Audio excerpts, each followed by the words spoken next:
네, 여러분 시작하겠습니다. 안녕하십니까. 네, 장재욱입니다. 자, 지금은 이제 2021년 1차 경찰 채용시험 해설을 해드리도록 하겠습니다. 네, 요 자료 다 받으셨고, 요걸 가지고 하나하나 해설을 해드리도록 하겠습니다. 자, 시험 어떻게 보고 오신 분들은 잘 보셨습니까? 알아요. 잘 못 봤으니까 여기 와 있는 거. 다 알고 있습니다. 하지만 의례적으로 물어보는 거예요. 그래서 물론 이제 형법 잘 보셨는데 다른 과목 때문에 안 되셨을 수도 있고, 아니면은 아예 그 준비가 확실히 안 됐는데 그런데 연습 삼아서 보신 분도 계실 거고, 연습 삼아 보는 거 아주 좋아요. 실전 한 2번 정도 경험을 해보면은 그러면 이제 3번째는 떨지 않고 이렇게 할 수가 있거든요.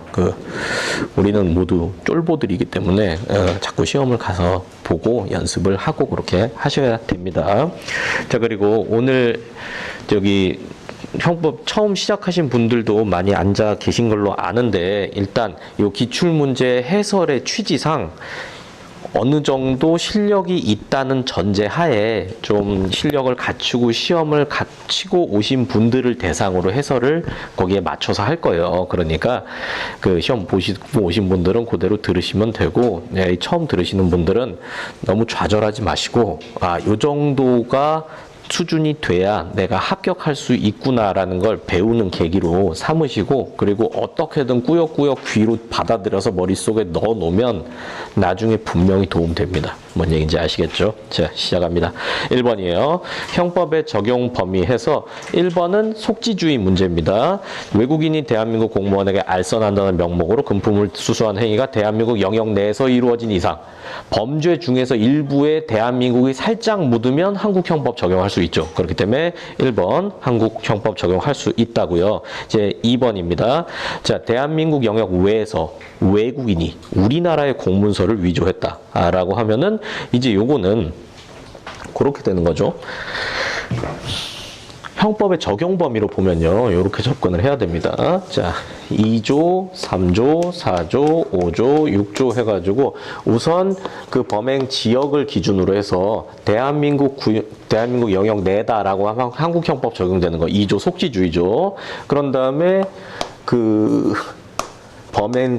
범죄자의 국적을 따져봐가지고 이제 대한민국 외에서 범했더라도 내국인이다라고 하면 한국 형법 적용되는 거고, 그런 다음에 대한민국 외국인이다라고 하더라도 플러스 알파 요건으로 이제 보는 게 그거죠. 한국 국적의 선박이나 항공기 내에서 범했다면 여기는 한국 영토의 연장으로 봐요. 그래서 속지주의랑 연결해서 이해하셔도 되고, 이렇게 2, 3, 4, 5 순서대로 이해하셔도 됩니다. 이게 좀 더 이해하기가 쉬워요.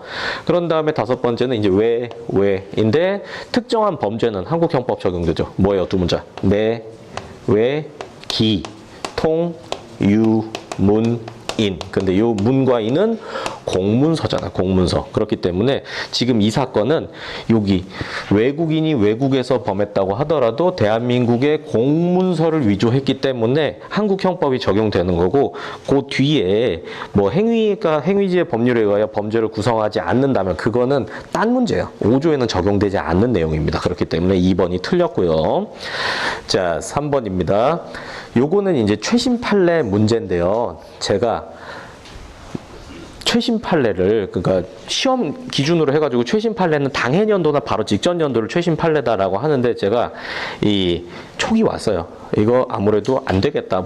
기출 문제를 분석해보고 안 되겠다 싶어갖고 저는 3년 전부터 3개년 최신 판례를 하고 있었어요. 3개년. 근데 요번에도 보면은 제가 여기 해설에다 써놨는데 17, 18, 19 해서 20까지 그 최신 판례가 엄청 많이 나왔어요. 여러분 시험 보고 저랑 요거 하신 분들은 느끼실 거예요. 최신 판례 나온 것들. 지금 요 3번도 17년도 최신 판례거든요. 근데 제가 올해도 17년 했었어요. 올해도. 그러니까 요렇게 최신 판례까지 준비해야 형법 시험 잘 볼 수 있고, 그거는 제가 커리큘럼에 다 맞춰서 해놨으니까 뭐 시작하시는 분들은 저랑 같이 맞춰서 이렇게 하시면 되고, 혹시 살짝 미끄러워서 떨어지신 분들은 이제 뭐 기본 강의는 이게 여러분 필요한 대로 취사 선택해서 들으시고, 스텝 3, 4, 5 여기는 들어와가지고 꼭 이제 새로운 거 이렇게 확인하고 다시 연습도 해보고 그렇게 하셔야 합격 확률 높아진다라는 거 명심하고 준비하세요.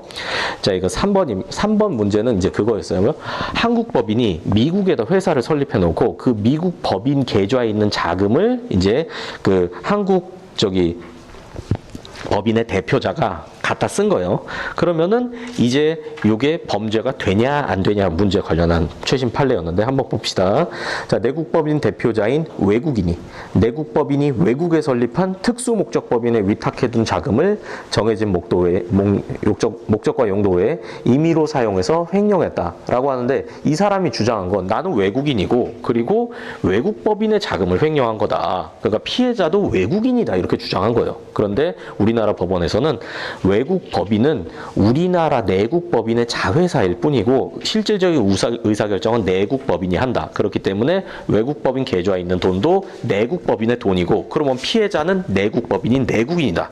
피해자가 내국인이기 때문에 한국 형법 적용된다. 이 논리로 해가지고 처단을 했습니다. 그래서 3번 그렇게 되고요. 처음엔 좀 쉽지가 않죠. 그리고요. 이제 4번입니다. 자, 요것도 굉장히 중요한 17년도 최신 판례였어요. 그래서 형사사건으로 외국 법원에 기소되었다가 이제 유죄 판결 받고 형 집행 당한 사람은 그 집행된 형만큼 우리나라에서 집행되는 형에서 반드시 빼줘야 됩니다. 반드시 산입해서 빼줘야 돼요. 근데 요 사람은 특이하게 외국에서 이제 범죄 저지르고 외국에 구금됐다가 최종적으로 무죄 판결을 받았어요. 그러니까 이 사람은 미결 구금은 되었지만 무죄 판결 받고 한국으로 추방된 거예요. 그리고 이제 한국에서 다시 재판에서 한국에서 유죄 판결이 났습니다. 그러니까 이제 이 사람은 내가 외국에서 비록 유죄 판결은 안 받았지만 유죄 판결 전에 미결 구금돼 있던 일수를 반드시 산입해 줘야 된다라고 주장했고 이 사람 근데 법원에서는 법문을 해석해 보면은 형이 집행된 경우에 그 집행된 형을 산입해 주는 거다. 그런데 형이 집행된다는 거는 유죄 판결이 집행되는 거기 때문에 너는 무죄 판결 받았으니까 그거는 이 법조항에 의해서 한국에서 부과하는 형에다가 산입해 줄 수 없다. 기억나시죠? 좋습니다. 자, 그렇게 되는 겁니다. 그래서 쉽지가 않아요. 자, 이제 2번입니다. 구성요건적 착오. 바로 나왔죠. 바로. 그래서 요거 시험 실제로 이제 요거 가시면은 처음에 설레가지고 구추 객방 바로 하지 마시고 제가 넘기고 나중에 하라고 말씀드렸죠. 자, 요거는 뭐 안 쓰고 바로 풀어보겠습니다. 갑이 친구 A를 살해하려고 독약을 놓아두었으나 친구 B가 이를 마시게 되고 사망했다. 그러면 자, 인식범죄 살인죄죠. 발생범죄도 살인죄죠. 그러니까 구성요건 똑같으니까 구체적 사실을 착오해요. 그리고 지금 독약 놓아뒀는데 딴 사람이 마신 거는 사람을 잘못 본 거예요? 아니면 빗나간 거예요? 요건 빗나간 거죠. 그렇기 때문에 구체적 사실의 착오 중 방법의 착오 이렇게 됩니다. 자, 구체적 부합설은 구객 착오에 대해서만 발기를 인정하고 나머지는 인미, 발과 상경, 인식사실, 미수와 발생사실, 과실의 상상적 형 요거 인정하는 거 아시죠? 근데 법정적 부합설은 뭐 기준으로 해요?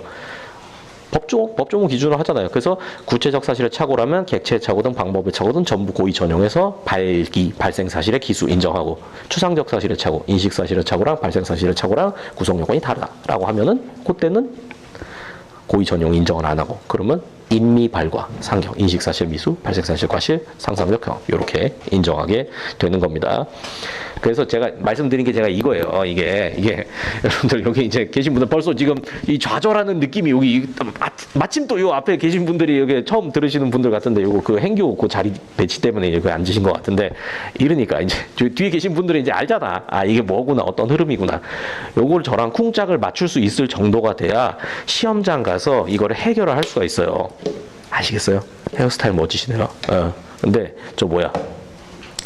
형법 이게 개념적으로는 5과목 100문제에 100분 뭐 이렇게 돼서 한 문제 뭐 이렇게 될 것 같지만 형법은 실제로 13분, 12분, 11분 내에 해결해야 돼요. 시간 잡아먹는 다른 게 있기 때문에 잉글리쉬가 있기 때문에 그래가지고 물론 뭐 영어 이제 없어지긴 하지만 시간 관리 잘 하셔야 되겠습니다. 자, 2번 가봅시다.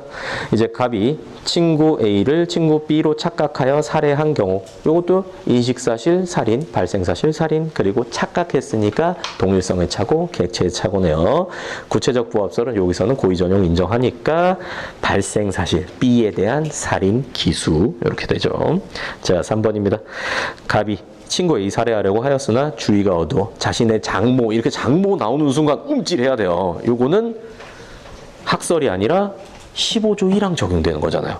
그래서 존속 요거 나오면 바로 긴장하셔야 돼요. 그래서 15조 1항 적용돼서 여기서는 중한죄로 벌하지 아니한다. 요거 때문에 보통살인죄의 형으로 처당한다니까 3번이 맞죠. 그 다음에 4번 같은 경우에는 이거 개괄적 고의 사안이죠. 그래서 정과정 개괄적으로 보면 애초에 의도했던 살인죄 기수 성립한다라는 거. 자, 그 다음에 3번. 야, 위법성 조각사유. 그래서 자, 정당방위 상황은 존재하지만 방위 의사 없이 행위한 경우 위법성 조각사유.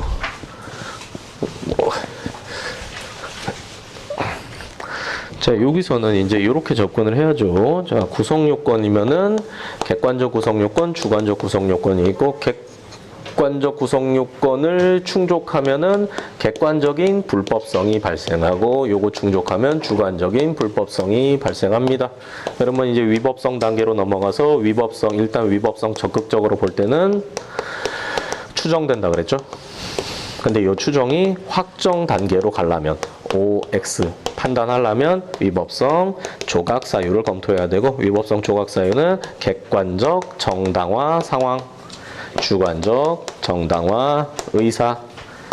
진짜 지겹게 했죠 우리. 자, 그런 다음에 요거 있으면 요게 중화되고, 요거 있으면 요게 중화돼서 무죄로 가는 거고, 요거 없으면 요거 중화 안 되고, 요거 없으면 요거 중화 안 되고, 그래서 있는 걸로 가니까 그때는 책임으로 넘어가게 될 거예요. 그런 다음에 이거 있고 이게 없거나 이게 없고 이게 있는 경우가 있겠죠. 요거는 우연방위, 그리고 요거는 오상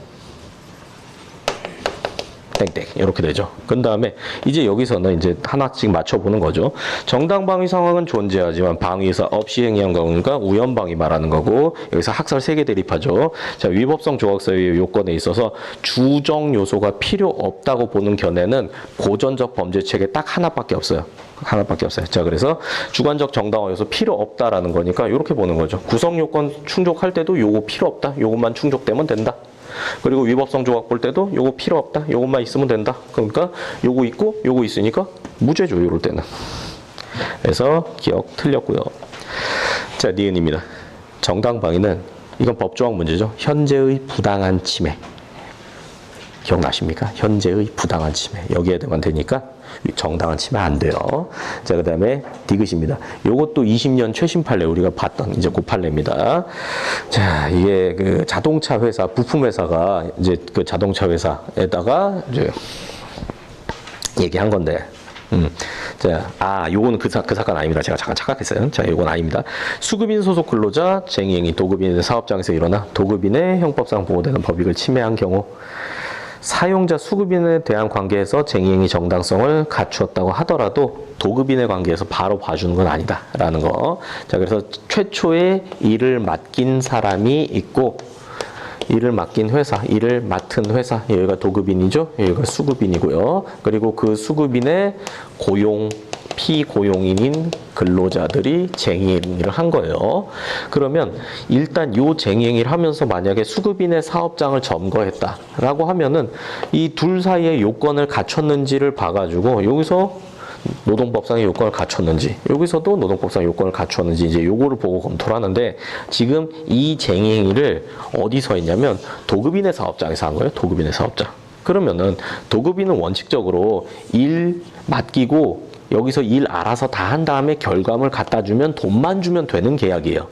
이런 근로자들을 자기들이 직접 고용하지는 않는다고요. 그러니까 이 쟁의행위가 설사 수급인에 대해서는 정당한 시위라고 하더라도 도급인은 이 관계에선 제3자란 말이에요. 그렇기 때문에 도급인의 사업장에서 이루어지면은 원칙적으로 이걸 봐줄 수가 없어요. 여기서 어떻게 보냐면 얘네들만 당사자고 여긴 제3자가 되는 거예요. 그렇기 때문에 요거는 판례가 이렇게 나왔죠.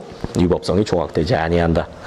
자, 그 다음에 리을입니다. 사용자가 당해 사업과 관계없는 자를 쟁의행위로 중단된 업무의 수행을 위하여 채용 또는 대체하는 경우, 요거는 노동법에서 기본적으로 금지하고 있습니다. 근로자가 자기의 정당한 그 의사표현 수단으로 파업을 한다라고 할 때 사용자가 야, 뭐 니네 말고 일할 사람 없는 줄 아냐라고 하면서 새로운 사람 고용해서 해버리면은 이 노동자들은 낙동강 오리알 되는 거 아닙니까? 그렇기 때문에 원칙적으로 특별한 사유 없으면 그거 못하도록 하고 있어요. 그러니까 그런 취지로 그 위법한 고용 근로자들 못 들어오게 했다라고 하면 이건 정당행위로 인정받은 사건입니다. 자, 4번으로 넘어가서요. 기억은 법조항 문제 조. 그런데 여기서는 그 심신미약. 심신미약은 이게 옛날 법이에요. 옛날에는 심신미약은 형을 감경한다라고 규정하고 있어가지고 요거 혜택을 받은 놈이 이제 조두순이죠, 조두순. 그래가지고 이제 그 조두순 사건 때문에 국회에서 감경한다가 아니라 심신미약은 감경할 수 있다로 바꿨고 그 개정된 때부터 이거는 언제 나와도 이상하지 않은 그런 문제였습니다. 자, 그리고 니은입니다. 심신장애의 유무 정도의 판단은 사실적 판단, 법률적 판단. 뭐예요? 법률적 판단이죠. 그렇기 때문에 법관이 판단을 할 수 있습니다. 의사의 감정에 기속되지 않아요. 자, 그런 다음에 디귿입니다. 원자행 문제 나왔네요. 자, 원자행 가벌성의 근거.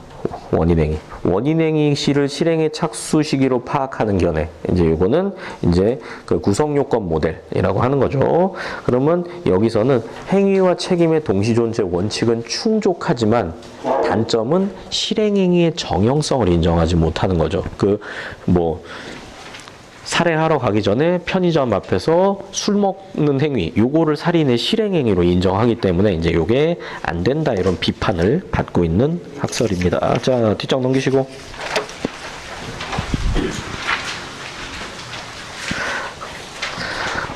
리을 학설은 이제 보시면 요게 예외 모델이죠. 예외 모델. 그래서 예외 모델은 구성 요건 모델과 정확히 반대로 접근하시면 돼요. 장점은 실행행위의 정형성을 충족할 수 있지만 단점은 행위와 책임의 동시존재 원칙을 부합하지 못한다. 라는 비판을 받고 있는 거죠. 그래서 리을도 틀렸습니다.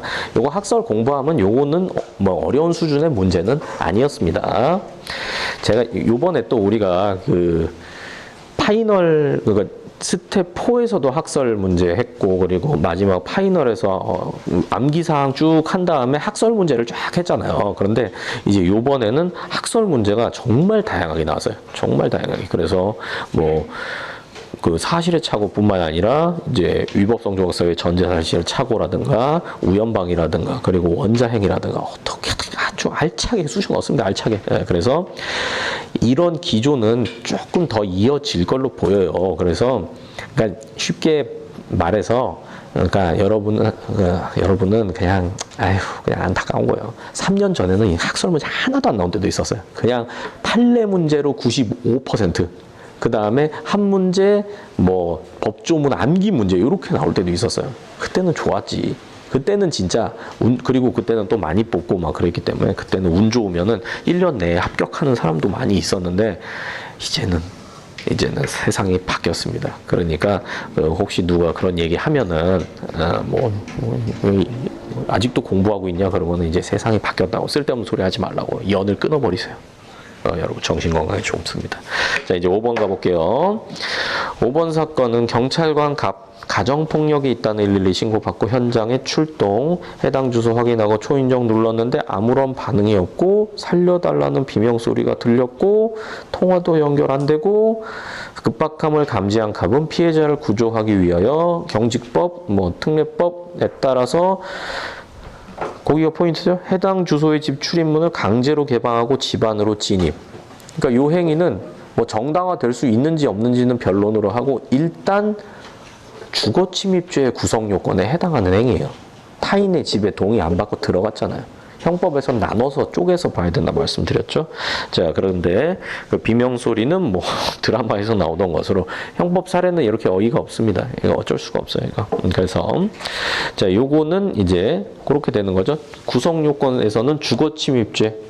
주거침입했고 객관적으로 나는 동의 안 받고 집으로 들어간다는 의사도 있었죠. 근데 이제 위법성 조각, 이제 여기서 문제가 되는 게 지금 이 사람은, 이 경찰관은 나는 정당 행위로서 들어가는 거다라는 인식이 있었죠. 주관적 정당 의사는 있었는데, 근데 실제로 그 경징법상의 그런 요건을 수행할 만한 그런 위급 상황은 존재하지 않았죠. 그러니까 딱 여기 사안이에요. 오상방해, 위법성 조각 사유의 전제 사실의 착오 사안이죠. 위전 착오. 이것도 우리 엄청나게 했죠. 자, 그래서 그러니까 해놓으니까 문제가 풀리잖아요. 아까도 합격하신 분들 와가지고 시험 볼 때 기분 좋았다고 말씀하시는데 저도 기분이 좋더라고요. 그러니까 고생은 많이 했지만 여러분 다음에 이제 여러분 차례다 그렇게 생각하시면 돼요. 마음을 잘 다독이시고 같이 한번 봅시다. 자, 1번이에요. 가백에 위법성의 인식이 없어서 고의가 조각된다라고 보는 견해. 이거는 위법성 조각 사유의 전제 사실의 착오 중에서 고의설에 해당돼요. 고의설. 요 학설 중에서 고의설, 그러니까 아이고야 이걸 구위책 고전적 범죄 체계론자들은 요 책임 요소로서 이제 책임 능력과 고의만 하죠. 고의의 사실의 인식과 위법성의 인식 둘 다 고의의 요소다라고 봤죠. 그리고 신고전 학파도 동일하게 봤는데, 근데 고전 신고전. 근데 목적적 범죄 체계에서는 고의 중에서 사실의 인식을 땡겨와서 구성요건적 고의, 여기에 사실의 인식을 갖다 배치했죠. 그리고 위법성의 인식은 그대로 독자적인 책임 요소로 남겨뒀습니다. 그럼 이제 여기 한번 보세요. 자, 가백에 위법의 인식이 없어 고의가 조각된다. 여기 목적적 범죄 체계론에서는 위법성 인식 없어도 고의는 요기 단계에서 검토하기 때문에 둘은 상관이 없어요. 그런데 여기서는 위법성 인식이 없으면 고의가 조각되니까 이거는 요쪽 학설입니다. 그리고 요쪽 학설은 고의설이라고 부르죠. 위법성 인식의 체계적 지위와 관련해서 고의의 한 가족 고의설이다. 그리고 여기서는 위법성 인식이 고의와 분리된 독자적 책임 요소다라고 해서 책임설 이렇게 부르죠. 그리고 요 시절은 엄격 책임설이라고 그러고 이제 합일태적 범죄 체계에서는 엄격 책임설이 제한 책임설로 바뀌죠. 그래서 이 엄격 책임설과 제한 책임설 둘의 차이는 위법성 조각서의 전제 사실의 착오 여기서만 있는 거고, 자, 제한 책임설에서는 두 가지가 있죠. 첫 번째는 유추적용설, 그리고 두 번째는 법효과 제한 책임설. 제가 말씀드린 게 이거였어요. 자, 둘 다 결론은 똑같아요. 위전 착오는 고의 조각 과실범 여부를 판단하고 끝내자 이렇게. 그런데 유추적용설은 학설이 약간 아름답지가 못했죠.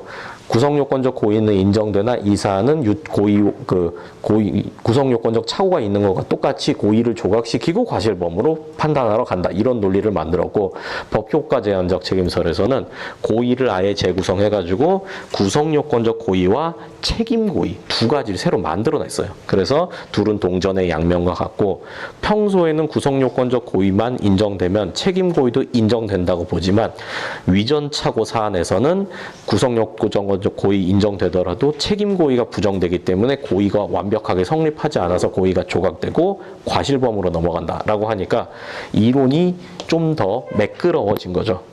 그래서 여기선 어차피 결론이 고의는 없고 과실 있으면 과실범 처벌하고 과실도 없으면 무죄 이렇게 가는 겁니다. 자, 이제 5번에 2번 가봅시다. 위의 사안을 법률의 착오, 금지 착오로 문제로 파악하는 견해. 이거는 엄격 책임설 문제입니다. 엄격 책임설은 위전 착오를 따로 파악을 안 하고 그냥 위법성 인식이 없는 경우 법률의 착오, 위법성의 착오 똑같이 봅니다. 그리고 여기서는 오인의 정당한 이유가 없으면 벌하고 있으면 책임이 조각돼서 벌하지 않는다라고 보니까 2번은 맞죠. 자, 그 다음에 3번입니다. 고의의 이중적 지위를 인정하는 견해가 이게 바로 제한책임설 중 법효과 제한책임설 방금 말씀드린 겁니다. 견해에 따르면 갑에게 심정방가 치정 요소가 없어. 이게 뭐의 다른 말이에요? 책임고의의 다른 말이 심정방가치예요. 그래서 책임고의가 없어 책임고의는 탈락되지만 구성요건적 고의가 인정되므로 주거침입죄가 성립한다. 이게 아니라 구성요건적 고의와 책임고의가 둘 다 있어야 완벽한 고의가 만들어진다는 거예요. 근데 구성요건적 고의 인정되더라도 책임고의가 없는 이 상황에선 고의가 인정되지 않는다. 그래서 과실범으로 넘어간다. 그게 얘네의 입장입니다. 그래서 주거침입죄가 아니죠. 그러면 이제 고의범인 주거침입죄는 안 되고 혹시 과실주거침입죄가 성립할 수 있는지 문제되는데 과실주거침입죄가 있어요, 없어요? 애초에 없죠. 그렇기 때문에 검토할 필요 없이 불가벌이 되는 거죠. 그래서 3번 틀렸고 4번 판례 입장까지 깨알같이 잘 넣어놨습니다. 판례는 위전차 고일 때 마이웨이 가죠. 가끔 위법성을 조각시킨다. 요거 제가 늘 말씀드렸죠. 그래서 위전차고 판례는 위법성 조각이라는 마이웨이를 가고 있습니다. 그거까지 됐고요. 자, 이렇게 어려운 문제. 실전에선 이렇게 학설 문제 나오면은 일단 별표 치고 넘어가야 돼요. 일단. 혹시 여기 시험 보고 오신 분들 중에 내가 이거 들이받진 않았는가? 다시 한번 반성을 한번 해보세요. 다시 한번. 자, 그 다음에 6번, 1번.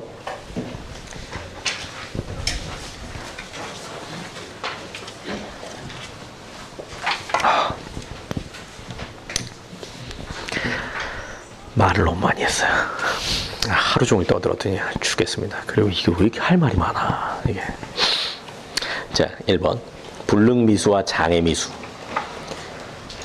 모두 형을 감경 면제할 수 있다. 이거 진짜 기본적인 문제죠. 불능미수, 장애미수 혜택 다르다는 것만 알아도 틀렸다라고 골라낼 수 있는 문제니까. 자, 그리고 2번. 중지미수는 엄청 좁게 인정하죠. 그래서 인정한 판례 역사적으로 2개밖에 없잖아요. 친해지면 청광상해. 그러니까 이게 두려워, 범행 중지. 두려운 것도 외부적 장애로 봐서 중지미수 X입니다. 그 다음에 3번은 대표적인 불능미수, 잠깐만. 3번. 그 2번이 맞고요. 3번. 소송비용 편취할 의사로 소송비용 절차에 의하지 않고 소송비용 확정 절차, 그 법원 사무관이 진행하는 그 절차를 청구하지 않고 판사님한테 소송을 제기한다. 손해배상 청구 소송 제기한다. 그러면 판사님이 그걸 보고 혹시나 심사해 줄 가능성이 있을까? 제로예요. 절대 안 해. 왜? 아래 것들의 일이거든. 그러니까 안 한다. 제가 이거 엄청 강조드렸죠. 그래서 이거는 결과 발생 가능성이 제로예요. 그러니까 불능 미수가 아니라 불능 범. 이요. 거기 끝에 불능범. 그리고 4번입니다. 예비행위를 자의로 중지할 때 중지미수의 자의성 혜택을 유추 적용해달라고 주장했는데 판례가 뭐라 그랬어요? 중지범의 관념 인정할 수 없다. 이렇게 한 판례 기억나셔야 됩니다. 그래서 미수 단계에서 자의로 중지하면 중지미수 혜택을 받지만 미수 이전, 착수 이전 단계인 예비 단계에선 자의로 중지해봤자 아무런 혜택을 주지 않아요. 그거. 그리고 7번입니다. 자, 1번은 기본적인 문제죠.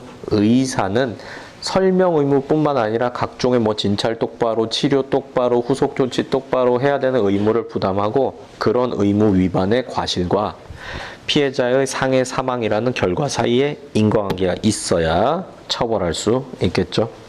그 다음에 이제 요 2번입니다. 요 농배양 사건 관련해가지고 제가 또 제 사례까지 말씀드렸잖아요. 이거 못 들으신 분은 제가 나중에 조만간 말씀드릴게요. 그래서 요것도 잘 맞추셨어야 돼요. 그래서 인과관계, 어쨌든 인과관계 문제고요. 그 다음에 3번입니다. 3번도 말은 그럴듯하게 써놨지만 애초에 과실미수범 자체를 처벌하는 규정이 없어요, 대한민국에. 그래서 과실미수범 안 되고, 그런 다음에 4번 요것도 이제 종합병원 의사인데요. 요게 그 의사가 처방을 잘못했어요, 주사를. 근데 대학병원 시스템이 어떻냐면은 의사가 처방을 내요. 의사가 컴퓨터로 처방 내고 그러면은 이제 그 약제를 간호사가 받아와 가지고 그래서 실제로 주사하는 거는 간호사가 주사를 한단 말이에요. 그런데 간호사가 그러면 의사가 처방된 게 그냥 맞겠지 생각하고 주사만 하는 기계적인 존재냐? 법원은 그렇게 보질 않은 거예요.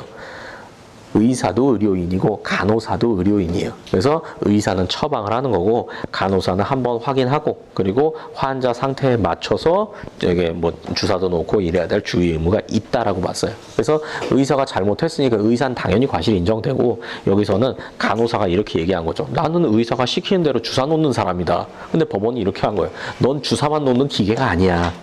너 자신을 사랑해. 막 이제 이렇게 한 거죠. 자. 됐고요. 8번 부작위 범위입니다.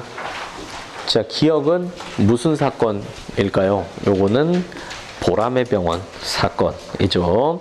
자, 자귀 어디서 소주 냄새가 납니다. 한잔 하고 오신 분 계신가요? 소주 냄새 안 나요?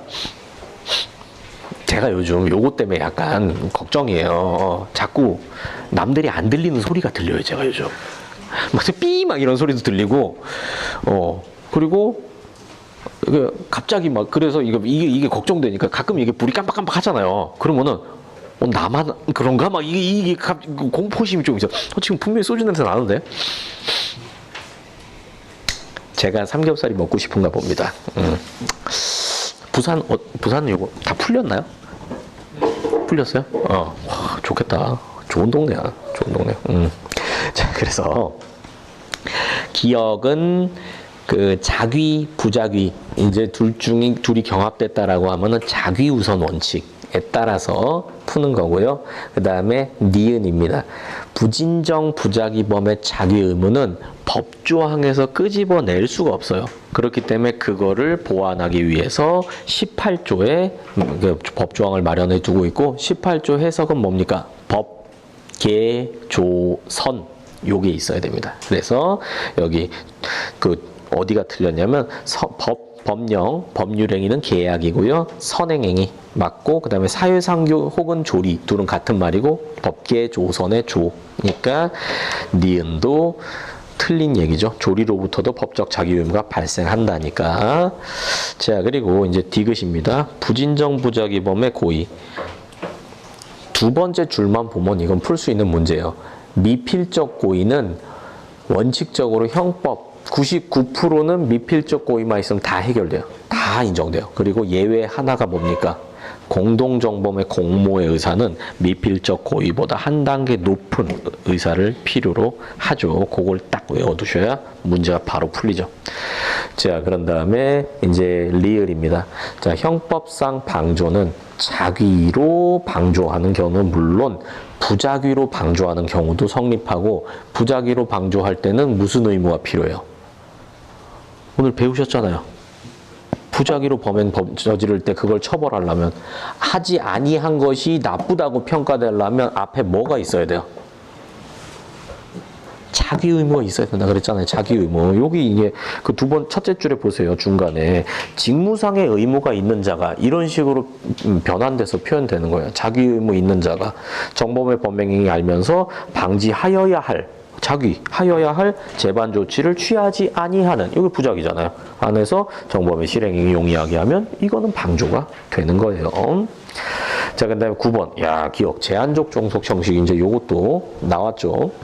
제한적 종속 형식도 제가 공범할 때 늘 설명드리는 이제 그 내용입니다. 그래서 제한적 종속 형식은 정범과 공범이 있으면은, 자, 정범이 구성요건 해당성, 위법성, 책임 중에서 이제 공범은 이렇게 되는 거죠. 구성요건 해당성 인정되면 구성요건 해당성 땡겨와서 인정하고 그리고 위법성 인정되면 위법성도 땡겨와서 인정하는데 책임은 별개로 검토한다 라는 거. 그래서 제한종속 형식은 여기까지 이렇게 되는 거기 때문에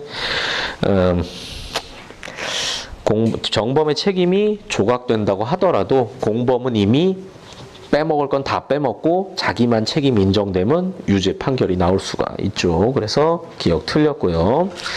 자, 니은입니다. 교사자가 피교사자에 대해서 상해 중상해를 교사하였는데 피교사자가 이를 넘어 살인을 실행했다. 교사자에게 피해자의 사망이라는 결과에 대해서 고의가 있어야 살인죄 교사범위 성립하죠. 고의가 없다면 최소한 상해 교사 성립하고 그 사망에 대한 예견 가능성이 있으면 한 발 더 나가서 뭐가 성립해요? 상해 치사의 교사가 성립할 수 있죠. 그런 다음에 자 디귿입니다. 공동정범의 공모 연락은 어떻게 해야 되냐면 다 같이 모여서 하는 경우도 있지만 릴레이식으로 의사가 연결돼서 전달 이렇게 돼도 되는 겁니다. 그래가지고 그 국정원 사건에서 국정원장이 그 자기 밑에 이제 의사 전달하고 그 밑에 의사 전달한 사람이 또 뭐 3차장이 뭐 어디다 전달하고 거기서 팀원들한테 전달하고 그래서 순차적으로 의사가 전달됐더라도 이것도 공모관계 인정할 수 있다고 봤습니다. 굉장히 힘들어 보이시는데 나가서 바람 좀 쐬고 오세요. 괜찮아요. 문은 이쪽에 있습니다. 저는 글자가 잘 안 보여요. 글자가 잘 안 보여. 지금 화요일부터 내내 하루 종일 수업해가지고 지금 죽을 것 같아요. 그치만 어쩌겠습니까? 여러분을 붙여야지. 해봅시다. 자, 그리고 이제 리을 할 차례죠. 실행 착수 전에 장래 실행행위 예상하고 용이하게 하는 행위를 해서 방조했다. 그러면 정범이 실행에 착수해야겠죠. 자, 정범이 실행 착수에 이른 상황에서 여기서 방조했으면 방조 행위만 있으면 방조범 성립하는데 만약에 정범이 착수 전 단계에 있다라고 해서 여기서 방조했다라고 하면 정범이 착수에 나아가야만 방조범을 처벌할 수 있다. 이 그림 기억나셔야 됩니다. 자, 그런 다음에 이제 미음입니다. 목적범에 있어서 목적 없는 고의 있는 도구 이용한 경우 피이용자에 대한 의사지배 인정됩니다. 목적 없는 도구를 이용한 사안은 그 전두환 노태우 내란죄 사건에서 전두환 노태우 등이 이제 저기 최규하 뭐 대통령 권한대행 등 국무위원들을 강압해가지고 비상계엄을 전국 단위로 선포하게 함으로써 이제 전두환 측의 인사 의 이제 권한이 이렇게 올라가게 되고 그럼으로써 전국을 이제 장악할 수 있게 되는 이제 그런 논리로 이루어졌죠. 그래서 여기에선 목적 없는 고의, 목적 없는 도구 요 사건에서는 딱고 이제 내란죄 사건 그거를 연결지어서 간접정범 인정된다라는 결론 알아셔야 됩니다. 자, 그다음에 또 공범과 신분 요것도 제가 엄청 많이 했는데 요것도 나왔죠.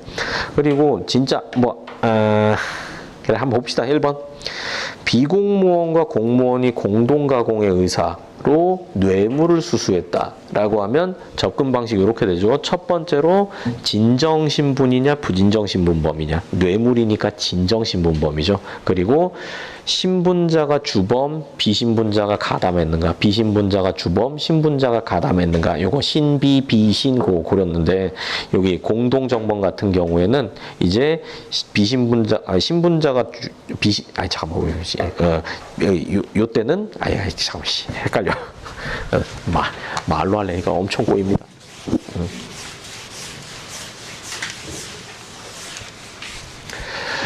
자, 이것도 한번 봅시다.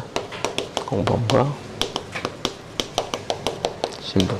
공범과 신분에서는 첫 번째로 진정 신분범에서 신분자가 주행위자고 비신분자가 이에 가담했는가. 그리고 진정 신분에서 비신분자가 주행위자고 신분자가 가담했는가. 그리고 부진정 신분범죄에서 신비 그리고 비신 이렇게 가담한 걸로 네 가지 있죠. 그래서 제가 A, B, C, D 말씀드렸죠. 그리고 이제 이 밑에는 뭐 나와요? 이중적 신분범이 나오죠. EF. 그래서 일단 여기만 보면요. 자, 형법 33조가 적용되는 게 여기 요거랑 요거죠. 요거랑 요거. 그래서 자, 신분자는 신분인 요건 독립적으로 하니까 이거는 각각 해결하면 되는 거고 각각 해결하면 되는 거고 그리고 A 케이스 같은 경우에 신분자는 신분이 있으니까 진정신분범, 뇌물죄면 뇌물죄, 횡령죄면 횡령죄로 처벌하면 되는데 비신분자, 자 비신분자도 B도 신분범죄가 성립 그리고 신분범죄로 처벌 이렇게 되죠. 그런데 부진정신분 같은 경우에는 판례가 요상한 입장 취하죠. B도 신분범죄가 성립하지만 보통범죄로 처벌된다 라는 거. 그리고 공동정범 같은 거 요게 이제 기본적으로 교방인데 공동정범은 서로 가담하는 거니까 공동정범 여기 갖다 붙이라 말씀드렸죠. 교방공. 그래서 지금 요 사안은 수뢰죄니까 신분이 있어야 범죄가 성립하는 거 진정신분에 해당하죠. 그리고 공동정범이니까 여기 해당되죠. 그러니까 공무원 아닌 자도 수뢰죄가 성립하고 수뢰죄로 처벌한다. 이렇게 풀어야죠. 자, 그리고 2번입니다. 바로 나오네요. 자, 업무상 배임죄. 업무상의 임무라는 신분관계가 없는 자와 신분관계 있는 자가 공모했다. 비신분자, 신분관계 없는 자에 대하여는 단순 배임죄의 정한형으로 처단하여야 한다. 자, 이중적 신분범 같은 경우에는 요거는 사실 A 플러스 B 이렇게 하시면 돼요. A 플러스 C, B 플러스 D 이렇게 하면 돼요. 그래서 신비, 비신 이렇게 싹싹 가담하는 거 이거 보시고 이렇게 하면은 이제 자 비신분자는 이중적 신분범 범죄가 성립하고 그리고 진정 신분범죄로 처벌되는 요상한 상황이죠. 그래서 비신분자도 업무상 배임죄가 성립하고 단순 배임죄로 처벌된다. 이 논리까지도 알아두셔야겠죠. 2번 그렇게 되고요. 자, 3번은 소극적 신분 문제입니다. 의사가 의사면허 없는 일반인의 무면허 의료행위 공모 가공하는 등 기능적 행위집에 인정된다면 의사도 설사 의사 면허가 있다고 하더라도 무면허 의료죄라는 범죄의 구성 요건과 위법성. 여기서 범죄는 일반인이 무면허 의료죄의 정범입니다. 그렇기 때문에 아까 제가 말씀드린 것처럼 정범, 공범 있으면 정범의 구성 요건은 무면허 의료죄잖아요. 무면허 의료죄. 그리고 위법성, 책임 이렇게 있으면 공범은 설사 자기가 의사 면허 있더라도 그게 아니라 구성 요건 그대로 땡겨와서 인정되는 거예요. 위법성도 땡겨와서 인정이 됩니다. 그러니까 설사 의사 면허 있다고 하더라도 무면허 의료죄의 구성 요건을 충족시키는 결과가 발생하는 거죠. 그래서 3번도 맞고요. 자, 4번입니다.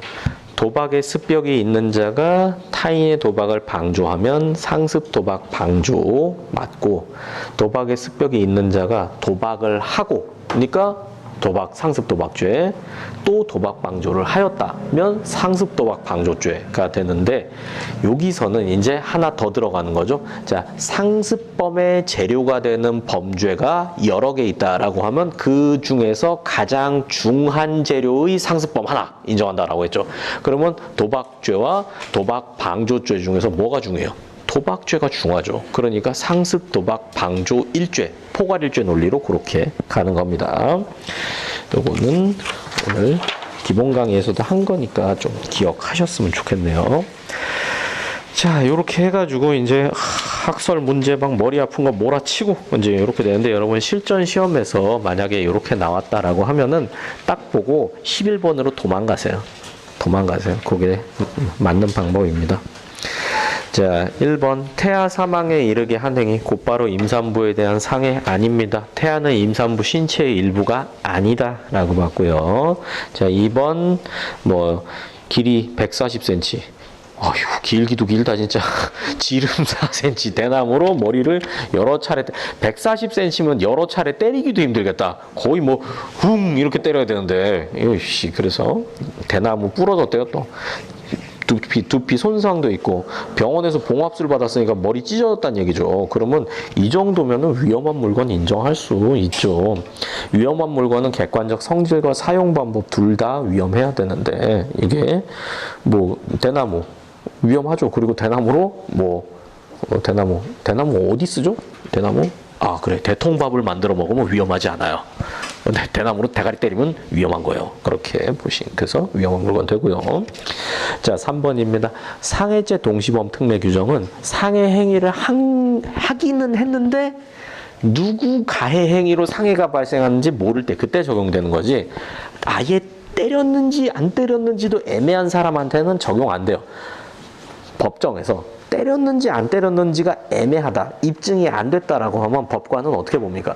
입증 책임 원칙에 따라서 검사가 입증 못한 걸로 보고 검사한테 불이익하게 판단을 하는 거예요. 그래서 안 때렸다라고 봅니다. 자, 그리고 4번은 뭐 문제 없으니까 읽어보시고요. 자, 12번입니다. 직권남용.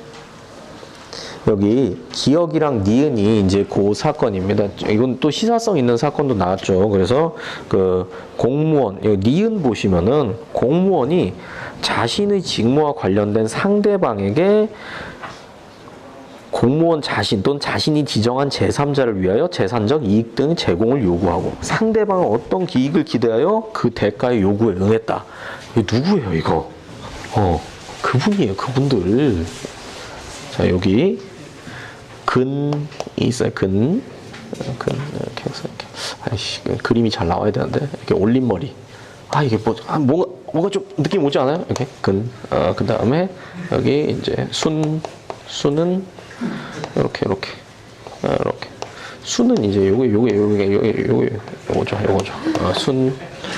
그 다음에 여기는 이제 용입니다. 용. 여기는 뭔지 아시겠죠? 그래서 여기서 이제 얘기했습니다.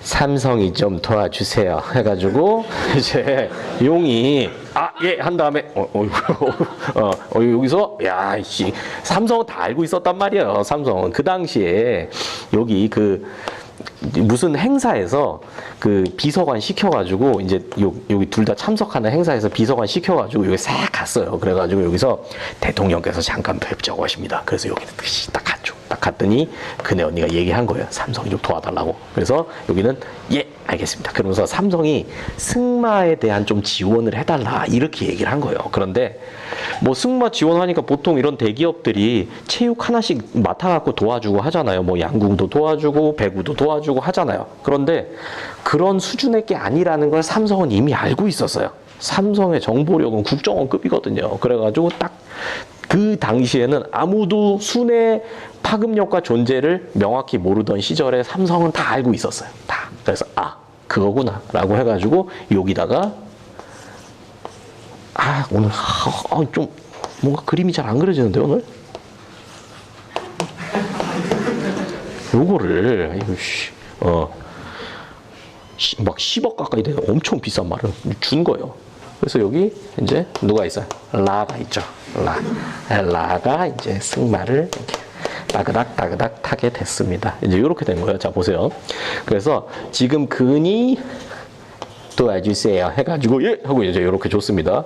그런데 지금 요게 법정에서 어떻게 인정됐냐면 제3자 뇌물공여죄가 아니라 요렇게 공동정범 한 몸으로 인정돼서 여기는 수뢰죄가 인정되고 말 준 게 여기가 증뢰죄, 뇌물공여죄가 인정된 거예요. 그러니까 삼성의 방어 논리는 뭐였냐면은 나는 증뢰를 한 게 아니라 요게 요렇게 도와주세요. 말은 부드럽지만 이거 강요다. 그래서 나는 강요의 피해자다. 요렇게 논리를 구성한 거예요. 자, 이제 다시 한번 읽어봅시다. 니은 공무원이 자신의 직무와 관련된 상대방 공무원 자신 또는 자신이 지정한 제3자 아시겠죠? 재산적 이익 말 등을 요구하고 상대방은 어떠한 이익을 기대하여 삼성의 현안은 지금도 현재 진행 중입니다. 뭘까요? 상속세 이슈예요. 상속세. 상속세가 몇 조 단위예요. 몇 조 단위. 그러니까 어떻게든 법제화 뭐 이런 거 편법 이런 걸로 조금 이렇게 해보려는 의도가 충분히 있었다고 법정에서 인정이 된 겁니다. 그래서 이 기대하여 그에 대한 대가로 요구에 응하였다. 삼성이 뭐 바보도 아니고 뭐 왜 좋겠습니까? 그래서 다른 사정이 없는 한 협박을 요건으로 하는 강요죄가 성립되지 않는다. 그러니까 너는 강요죄의 피해자가 아니라 뇌물 증례범이다. 이렇게 본 거예요. 지금 뭐 우리 용희 형님 들어가 계시죠. 그렇게 적응력이 뛰어나시다고. 대단한 분인 것 같아요, 진짜. 자, 그리고 디귿입니다. 이것도 최신 판례예요. 공무원이 자신의 직무권한에 속하는 사항에 관하여 실무 담당자로 하여금 직무집행 보조하는 사실행위를 하였도록 하였다. 이는 원칙적으로 의무 없는 일을 하게 한 때에 해당하지 않는다는 게 최신 판례 그겁니다. 이것도 최신 판례도 확인했으니까 됐고, 자 리을입니다. 이거는 이제 학대죄 지문 하나 나왔는데 이것도 뭐 책에 다 일반적으로 보는 거니까 그렇게 보시고요. 정식. 자 이제 13번입니다. 강간과 추행의 죄. 자 여기서는 이제 학설 문제는 어느 정도 했으니까 핵심 중심으로 좀 해보겠습니다. 자, 기억에서는 성적 자기결정권. 그래서 헌법상의 성적 자기결정권이라고 하면은 자기결정권은 누구랑 할지 누구랑 안 할지 다 포함하지만 형법상의 성적 자기결정권은 안 할 자유를 말하는 겁니다. 안 할 자유. 그리고 니은 강제추행죄는 자수범이 맞아요. 그래서 자수범에 해당하면 간접정범이 성립할 수 없는데 지금 이 대법원에서는 강제추행죄는 자수범이 아니니까 이놈은 강제추행죄 간접정범이 된다. 이 행위자가 어떻게 했냐면은 그 화상 채팅 만난 상대방한테 약점 잡아가지고 협박하면서 스스로 자위행위하는 모습을 찍어서 보내도록 했거든요. 그러니까 여기선 그 자위행위하는 모습을 찍는다라는 건 이건 추행행위에 해당하겠죠. 그런데 행위자가 직접 하면 직접 정범이고 제3자를 처벌되지 않는 제3자를 이용해서 하면 간접 정범이죠. 근데 그 처벌되지 않는 제3자에는 즉 피이용자에는 완전 제3자도 되지만 피해자 본인도 해당될 수 있다라는 거예요. 그래서 간접정범 요 논리입니다.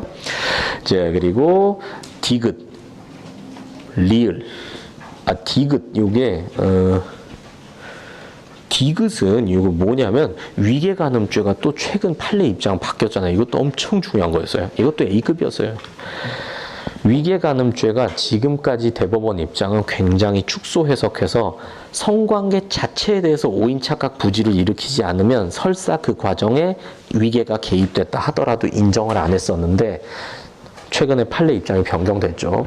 요즘 대법원 입장은 그냥 성범죄는 유죄다 이쪽으로 이제 계속 이렇게 가고 있어요. 그래서 물론 뭐 무제한으로 인정하는 건 아닌데 우리 수험적으로 말씀드리는 거예요. 수험적으로 여러분이 애매하다 싶으면은 요 성범죄 쪽엔 유죄 쪽으로 이렇게 찍는 거. 물론 찍지 않게 공부하시는 게 당연히 전제돼야 되는 거고요. 자, 그런 다음에 이제 리을. 요것도 또 이제 성범죄 문제인데 읽어 보시면 뭐 문제 없습니다. 이거는. 자, 넘어갈게요. 14번은 여기서도 2번, 3번이 최신 판례였고 3번이 정답 지문이었습니다. 1번은 일반적인 거고요. 2번 자 적시된 사실이 허위 사실이라고 무조건 허위 사실에 의한 명예훼손죄 307조 2항이 적용되는 게 아니라 307조 2항이 적용되려면 객관적으로 허위이고 행위자도 허위라는 걸 인식할 때만 적용돼요. 그리고 그 외의 다른 케이스는 다 307조 1항 사실적시 명예훼손죄가 적용된다라는 거 요것도 몇 번 정리했었습니다. 그리고 3번 요거는 이거 또 제가 이것만 나오면 자꾸 버벅거리는데 식민사관의 친일사학자였나 친일사관의 식민사학자였나 이게 그러니까 어쨌든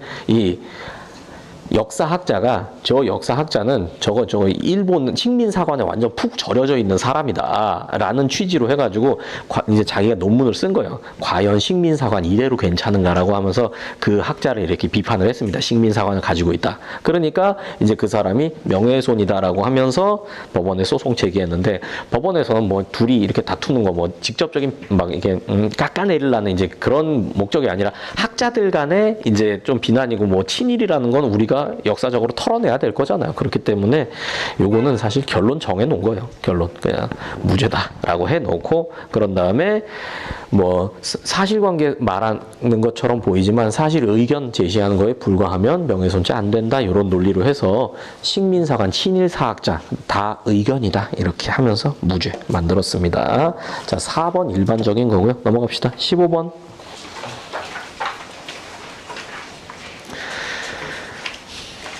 15번에서는 자, 정답 4번만 우리 봅시다. 이건 다 일반적인 거니까. 사실 뭐 일반적이라기보다는 지문 하나하나 다 좀 신경 써서 약간 출제가 많이 안 됐던 걸 좀 고르려는 의도는 좀 보입니다. 그런데 공부 잘 하셨으면 다 보였을 거예요. 자, 4번 봅시다. 어떠한 물건 점유자의 의사에 반해서 취거하는 행위, 결과적으로 소유자의 이익이 된다. 요 정도만으로는 뭘 인정 안 합니까? 추정적 승낙이 인정이 안 돼요. 추정적 승낙이. 그래서 이 추정적 승낙은 요렇게 돼야 되죠. 그 피해자는 그 당시에는 몰랐지만 피해자가 그 사정을 알았더라면 100% 승낙했을 것이다 라고 판사가 납득할 만한 상황일 때, 그때만 추정적 승낙 인정해 줍니다. 그러니까 뭐 아니 결과적으로 좀 뭐 결과적으로 나쁘지 않았잖아, not bad, 뭐 이 정도는 안 돼요. 100% 뭐 이 정도가 돼야 됩니다. 자, 그 다음에 16번. 16번에서는 1번 불법 원인급여 했으면 원칙적으로 둘 다 나쁜 놈이니까 처벌하지 않는데, 수익자의 불법성이 현저히 크면 범죄 성립한다. 단순하게 우리 그렇게 공부했었죠. 그래서 지금은 수익자가 기망으로 뜯어냈으니까 이놈의 불법성이 현저히 큰 거예요. 그러니까 사기죄가 성립하는 거고. 자, 그 다음에 요 2번이 최신 판례입니다. 2번, 3번, 4번 다 최신 판례 고요. 그래서 요거는 한번 그 최신 판례 나온 거 읽어 보시고, 그리고 여기서 정답은 4번입니다. 4번. 자, 피해자 법인이나 단체의 대표자, 실질적으로 의사결정을 하는 최종 결재권자 등 기망의 상대방이 기망행위자와 동일인이거나 기망행위와 공모하는 등 기망행위를 알고 있었다. 보세요. 사기죄가 성립하려면 나는 거짓말하고 상대방은 몰라야 돼요. 그래야 사기죄가 성립하죠. 근데 내가 기망행위를 했다라고 지금 검사가 주장하는데 얘도 알고 있어. 그럼 내가 한 거 기망이 아니잖아요. 기망이 아니거나 아니면 얘가 피해자가 아니거나 이런 식으로 가야겠죠. 그래서 지금 법인에 대한 기망행위로 사기죄다라고 기소당했는데 법인 대표자가 내가 하는 짓을 다 알고 있었어요. 그러면 법인이 알았는지 여부는 대표이사가 알았는지 여부에 따라서 판단하면 되잖아요. 의사결정자니까 기본적으로. 그래서 사기죄 성립하지 않고, 그래서 여기선 결론 기망행위와 인과관계가 없다. 이렇게 봤죠. 와우. 17번. 자, 재산죄입니다. 틀린 것만 한번 봅시다. 니은. 요것도 계속 나올만 한 것이었는데 결국 나왔네요. 자, 형법 332조에 규정된 상습절도죄를 범한 범인이 범행의 수단으로 주간에 주거 침입을 했다. 흡수가 안 됩니다. 왜냐하면 형법상의 상습절도죄는 단순절도, 야주절도, 손괴후 야주절도, 합동절도, 흉기휴대절도이기 때문에 주거침입의 불법성은 야간 주거침입만 담고 있어요. 그러니까 범죄를 범할 때 야간에 주거침입하면서 절도했다면 그 야간의 불법성은 형법상의 상습절도죄에서 이미 평가가 됐지만 주간에 주거침입한 행위에 대한 불법성은 별도로 고려가 안 되기 때문에 별도의 죄를 인정해야 된다라고 대법원이 봤죠. 그래서 니은 그렇게 되고요. 자, 리을입니다. 리을은 쉬운 거예요. 혼인 성립 의사가 없었으면 혼인은 무효예요. 그러니까 혼인관계가 인정되지 않으니까 친족 상도례가 적용되지 않죠. 친족이 아니니까. 자, 넘기시고 18번. 야, 배임죄도 역시 나올 만한 게 나왔죠. 배임죄에서는 판례 변경 요즘 난리죠. 그래서 이 지금 배임죄가 원래 업무 관계에서의 배신 그리고 재산 거래 관계에서의 배신 두 개를 이제 규율하고 있었는데 대법원이 입장을 점점 바꿔가지고 지금 요 최근에 이제 대통령 바뀌고 그리고 대법관 구성이 조금씩 변경되면서 대법원 입장이 완전히 틀어지고 있어요. 완전히. 예전에 지금 이제 대통령 바뀌어서 이제 새로운 대통령 문 대통령도 이제 거의 끝나가고 있고 그리고 이 근 앞에 할 때 우리 언니가 대법관 한 명을 임명을 못 하고 갔어요. 임명하려고 그랬는데 하면서 끌려갔어요. 그래가지고 여기 지금 대통령께서 본인의 카드랑 여기 한 장까지 더만 있었어요. 그러니까 아무래도 대법원 구성도 여기 다 알고 계시잖아요. 이쪽은 빨간 쪽, 파란 쪽 그렇잖아요. 아무래도 그 정당의 그런 캐치프레이즈가 그래서 이쪽은 보수, 이쪽 진보 그러니까 아무래도 진보적 색채를 가진 대법관이 지금 많아지고 있는 거예요. 세상이 다 이렇게 연결돼서 돌아가서 여기서 들어간 게 여러분 시험에도 이렇게 영향을 미치고 또 저도 자꾸 추록을 만들어야 되고 골치가 아픕니다. 자, 어쨌든 배임죄는 업무 관련 그리고 재산거래 관련. 근데 원래 배임죄는 역일 대상으로 만들었는데 대법원이 재산거래 관련한 배신 행위도 억누르기 위해서 배임죄로 규율을 하다가 그 범위가 점점 줄어들고 있습니다. 그래서 지금은 부동산 이중 매매 외에는 거의 인정하지 않으려고 하죠. 물론 세세하게 따져보면 이제 부동산 양도담보 그런 데서 아직 판례가 변경되지 않은 것도 있습니다. 그런데 정리를 잘 해 두셔야겠죠. 자, 그래서 1번. 자, 동산 담보, 동산 양도 담보든 동산 채권 담보 법률에 의한 담보든 어쨌든 채무자가 이렇게 배신하는 거, 요거는 배임죄 성립하지 않는다라고 봤습니다. 요거는 제가 이렇게 암기하라고 말씀드렸죠.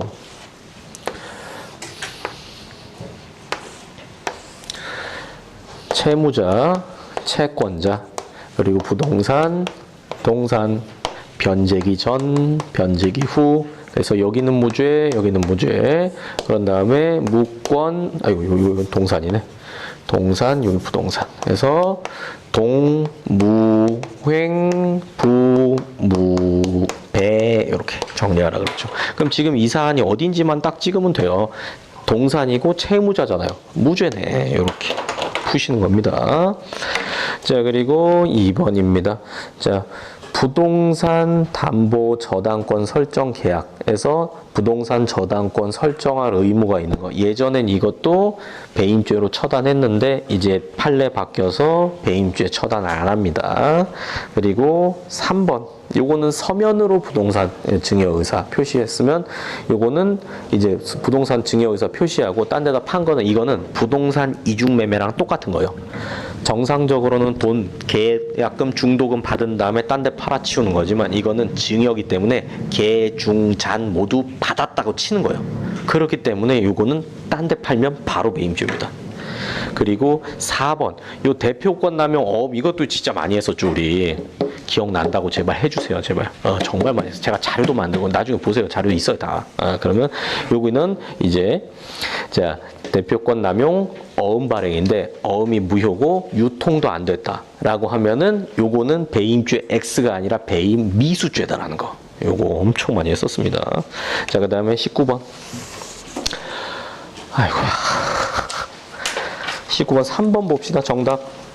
뒤에는 오히려 그래서 요거는 이제 이혼 의사 확인서 등본하고 이혼 신고서가 간인으로 돼 있다라고 하더라도 이혼 신고서는 여전히 사문서, 이혼 의사 확인서 등본만 공문서다라는 판례죠. 그래서 공문서 범죄 성립 안 합니다. 그리고 4번은 최신 판례. 요거 우리가 18년 때부터 제가 여기서 3년간 했습니다. 3년간. 예, 기어코 나왔네요. 자, 그 다음에 20번. 뇌물죄에서는, 자, 1번, 2번, 3번은 최신 판례였어요. 3번은. 그리고 4번 봅시다. 자, 공무원이 직무와 관련하여 뇌물수수 약속하고 퇴직 후 일을 수수하였다. 라고 하면은 뇌물 약속과 뇌물 수수 사이에 시간적 근접 여부를 불문하고 뇌물 수수죄가 성립한다 이게 아니라 사후수뢰죄가 성립하는 거예요. 요거는 물론 뭐 뇌물 수수 약속하고 그러니까 일단 그 중간에 시간적 근접 여부와 상관없이 이거는 사후수뢰죄가 성립할 수 있는 거 혹은 뇌물 약속죄가 성립할 수 있는 거 요거는 가능한데 뇌물 수수죄는 안 돼요. 뇌물 수수죄가 되려면은 재직 중에 받아야 됩니다. 퇴직 중에 받은 건 다른 범죄가 있으니까 따로 규율해야 된다라는 겁니다. 자, 이렇게 보면은 난이도 나쁘지 않았어요. 그래서 앞으로 형법 시험은 한 요 정도로 유지될 걸로 보입니다. 그러니까 기본도 충실히 쌓으시고 그리고 학설까지 차근차근 하면은 오히려 제대로 공부하는 사람에게는 이게 더 기회가 될 거예요. 그래서 너무 좌절하지 마시고 잘 준비하시기 바랍니다. 수고하셨습니다.